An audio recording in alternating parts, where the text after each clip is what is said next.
Formula ఈ car race case విచారణలో కేటీఆర్ కు లంచ్ బ్రేక్ ఇచ్చారు ఈడీ అధికారులు. ఇప్పటి వరకు కొన్ని ప్రశ్నలకు సమాధానం రాబట్టింది ఈడీ. ఫార్ములా 1 మొదటి దఫాకు సంబంధించి ప్రశ్నలు సంధించినట్టుగా తెలుస్తోంది. రేస్ రెండో దఫాకు సంబంధించి లంచ్ బ్రేక్ తర్వాత ప్రశ్నించబోతున్నట్లు సమాచారం. మొదటి దఫా రేస్ లో పాల్గొన్న ఏస్ నెక్స్ట్ కంపెనీ ఎందుకు తప్పుకుంది అనే దానిపై కేటీఆర్ కు ప్రశ్నలు వేశారు. రెండో దఫా కోసం హెచ్ఎండిఏను పార్ట్నర్షిప్ గా ఎందుకు చేశారని కూడా ఈడీ అధికారులు ప్రశ్నించినట్లుగా తెలుస్తోంది.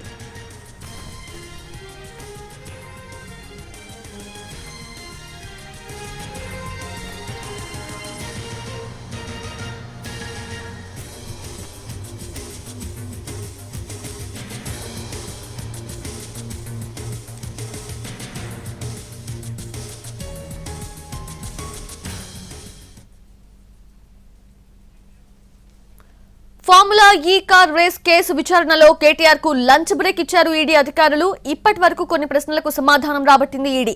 ఫార్ములా 1 మొదటి దఫాకు సంబంధించి ప్రశ్నలు సంధించినట్లుగా తెలుస్తోంది. రేస్ రెండో దఫాకు సంబంధించి లంచ్ బ్రేక్ తర్వాత ప్రశ్నించబోతున్నట్లు సమాచారం.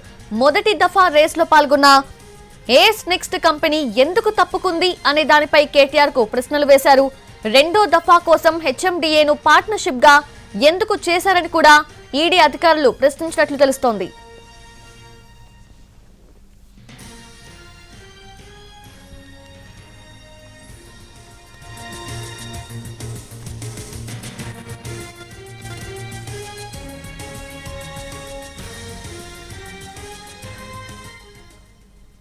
రెడ్ ఫార్ములా ఈ కార్ రేస్ కేసు విచారణలో కేటీఆర్ ను 2.5 గంటల పాటు కూడా ప్రశ్నించింది ఈడీ. తర్వాత లంచ్ బ్రేక్ ఇచ్చారు. సో పూర్తి అప్డేట్స్ తెలుసుకుందాము. ఈడీ కార్యాలయం నుంచి మా ప్రతినిధి రాధాకృష్ణ సిద్ధంగా ఉన్నారు లైవ్ లో.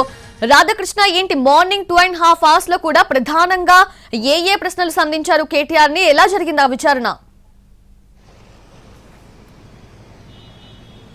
సౌజన్య, దాదాపు కేటీఆర్ ఈడీ కార్యాలయానికి వచ్చి 4.5 గంటలు దాటిపోయింది. ఇందులో కేవలం అతను విచారించింది మాత్రం 1.5 గంటల సమయం. ఎందుకంటే అతను 10:50కి వచ్చాడు. ఆ తర్వాత 11 గంటలకు కార్యాలయం లోపలికి వెళ్లిన తర్వాత అతనికి సంబంధించిన మొబైల్ ఫోన్ తీసుకున్నారు ఈడీ అధికారులు. ఆ తర్వాత అతన్ని ప్రత్యేక రూమ్ లో అతన్ని ఉంచిన తర్వాత ఈడీ అధికారులు విచారణ కోసం అతని దగ్గరికి వెళ్లడం జరిగింది. ఇందులో ప్రధానంగా ఈడీకి సంబంధించి జాయింట్ డైరెక్టర్ ఆధ్వర్యంలో ఈ విచారణ కొనసాగుతోంది. అలాగే ఈ కేసుకు సంబంధించిన ఐఓ తో పాటు మరొక 2 మొత్తం 4 అధికారులు అయితే ప్రస్తుతం కేటీఆర్ ను విచారిస్తున్నారు. ప్రధానంగా హెచ్ఎండిఏకి సంబంధించిన దానకిషోర్ ఇచ్చిన ఫిర్యాదు మేరకు ఈ ఫార్ములా ఈ రేస్ సంబంధించిన కేసు నమోదు చేశారు. ఏసీబీ నమోదు చేసిన ఎఫ్ఐఆర్ ఆధారంగా ఈడీ కూడా ఈసీఐఆర్ నమోదు చేసింది. ఆ తర్వాత ఈడీ తమ దర్యాప్తు ప్రారంభించింది.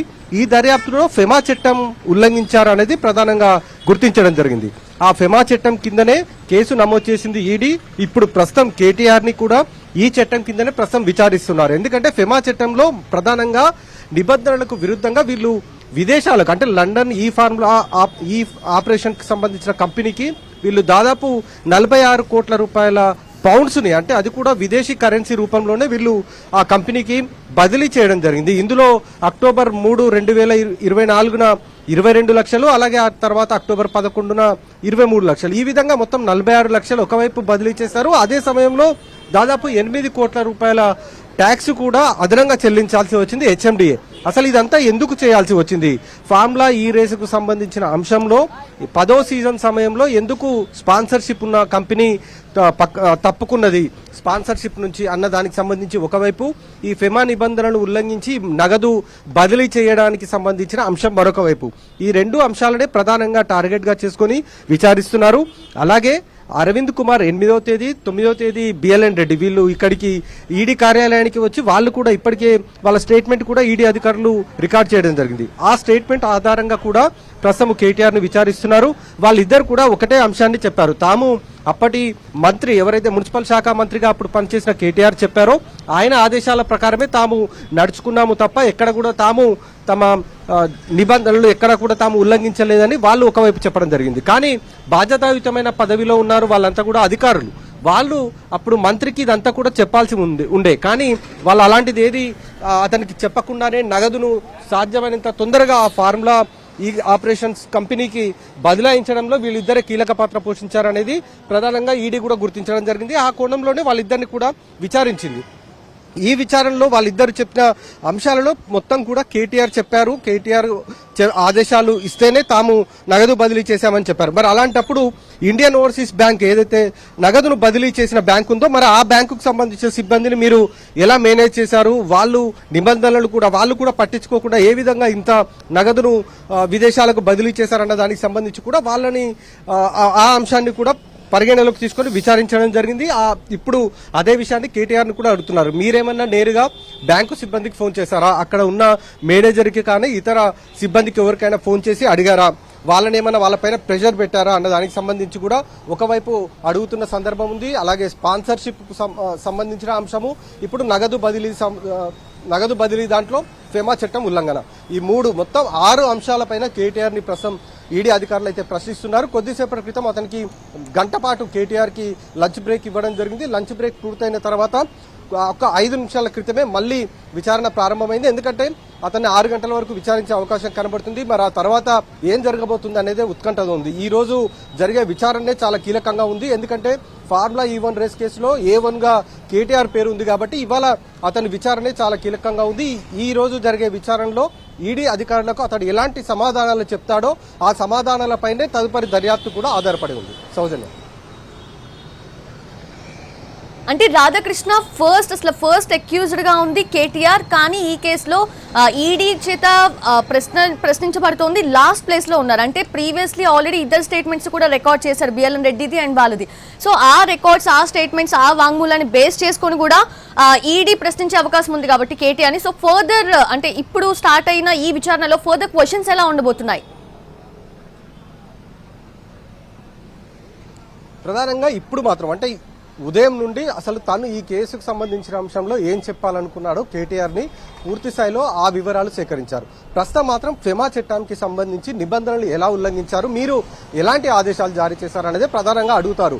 ఆ ఫెమా చట్టంలో నగదు బదిలీ చేయడానికి ఇండియన్ ఓవర్సీస్ బ్యాంకుకు సంబంధించిన సిబ్బందిని మీరు ఆదేశాలు వాళ్ళకేమైనా చెప్పారా, లేకపోతే ఇప్పుడు ఎవరైతే ఈ కేసులో నిందితులుగా ఇద్దరున్నారో అరవింద్ కుమార్ అలాగే బిఎల్ఎన్ రెడ్డి, వీళ్లకు మీరు ఆదేశాలు జారీ చేశారా అన్నదే ప్రధానంగా అడగబోతున్నారు. ఎందుకంటే ఆ ఇద్దరు అధికారులు కూడా కేటీఆర్ పేరు చెప్తున్నారు కాబట్టి మరి కేటీఆర్ ఏం చెప్తాడు, వాళ్ళిద్దరూ ఇచ్చిన స్టేట్మెంట్లలో కేటీఆర్ పేరుంది. మరి ఇప్పుడు కేటీఆర్ ఏం చెప్తాడు అనేది చాలా కీలకం. అదే మెయిన్ ఇంపార్టెంట్ కూడా ఇందులోనే ఉంటుంది. అతను చెప్పే సమాధానమే ఈ రోజు ఈ కేసుకు సంబంధించిన దాంట్లో కీలకం అని కూడా మనం చెప్పుకోవచ్చు. మరి ఏం చెప్తాడు ఇప్పుడు మధ్యాహ్నం ప్రారంభమైన విచారణలో ఈ 2 స్టేట్మెంట్ల ఆధారంగా అలాగే ఇండియన్ ఓవర్సీస్ బ్యాంక్ సిబ్బందిని విచారణ చేసిన తర్వాతనే ఫెమా చట్టం వీళ్ళు ఉల్లంఘించారనేది ఈడీ అధికారులు గుర్తించడం జరిగింది. అందుకే ఈ కేసులో కూడా ఈసీఐఆర్ నమోదు చేసినప్పుడు ఫెమా యాక్ట్ ని దీంట్లో పెట్టడం జరిగింది. కాబట్టి ఈ ఫెమా యాక్ట్ తో పాటు ఆ ఇద్దరు అధికారులు అరవింద్ కుమార్, బిఎల్ఎన్ రెడ్డి ఇద్దరు అధికారులు ఇచ్చిన స్టేట్మెంట్స్ ఆధారంగా ప్రస్తుతం కేటీఆర్ ని విచారిస్తున్నారు ఈడీ అధికారులు. సౌజన్య, అంటే రాధాకృష్ణ విచారణ చేస్తున్నప్పుడు he might be quiet or he might be answer, అంటే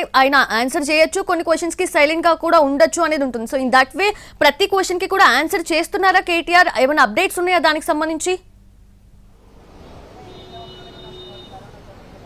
ఇప్పటివరకైతే మనకు అందుతున్న సమాచారం ప్రకారం అయితే కేటీఆర్ ఈడీ అధికారులు అడుగుతున్న ప్రశ్నలకు అన్నిటికి కూడా సమాధానాలు చెప్తున్నాడనే మనకు తెలుస్తుంది. ఎక్కడా కూడా అంటే సోషల్ మీడియాలో కొన్నిట్లలో రూమర్లు, ఊహాగానాలు వేస్తున్నారు తప్ప ఎక్కడ కూడా అలాంటిది లేదు. కేటీఆర్ ప్రతి ఒక్క క్వశ్చన్ కి అధికారులు అడుగుతున్న వాటికి సమాధానాలు చెప్తున్నారు అనేది మనకు తెలుస్తుంది. లోపల నుంచి సమాచారం సేకరిస్తున్న సమయంలో కూడా అదే విషయాన్ని చెప్తున్నారు. మెయిన్ గా ఏంటంటే ఇక్కడ భారీ క్వశ్చన్స్ ఏవి ఉండవు, సింపుల్ గా ఎస్ఆర్ నో అన్న క్వశ్చన్స్ ఎక్కువగా ఉంటాయి. ఇందులో మీరు చేశారా, మీరు ఆదేశాలు ఇచ్చారా, సిబ్బందితోటి మీరు మాట్లాడారా, లేదా అధికారులతోటి మీరేమైనా మాట్లాడారా, వాళ్ళకి ఎలాంటి ఆదేశాలు ఇచ్చారు, ఇలాంటి వాటికి సంబంధించిన క్వశ్చన్స్ ఉన్నాయి. కాబట్టి వాటికైతే ఇప్పటివరకైతే అతను చెప్తున్నాడు. కొన్ని క్వశ్చన్స్ ఏవైతే టిపికల్ గా ఉంటున్నాయో ఆ క్వశ్చన్స్ కి మాత్రం ఎలాంటి సమాధానాలు చెప్తాడు అనేది చూడాల్సి ఉంది. ఇప్పటివరకైతే ఇంకా అలాంటి క్వశ్చన్స్ ఇంకా అధికారులు అడగలేదు. ఇప్పుడు జరగబోతున్న విచారణనే చాలా ఇంపార్టెంట్ అని చెప్పుకోవాలి. ఎందుకంటే ఉదయం నుండి మొత్తం కూడా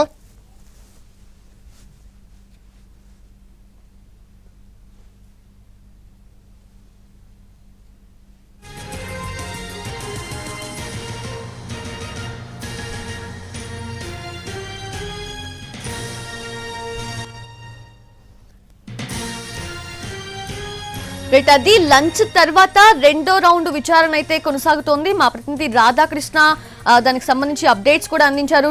right Radhakrishna, thank you. So నిబంధనలు పాటించకుండా పౌండ్స్ లోకి మార్చి పంపడం పైనే ఎక్కువగా కూడా ఫోకస్ పెట్టింది ఈడీ. అటువంటి ప్రశ్నల్ని ఎక్కువగా కూడా సంధిస్తున్నట్లుగా కూడా సమాచారం అందుతోంది మనకి.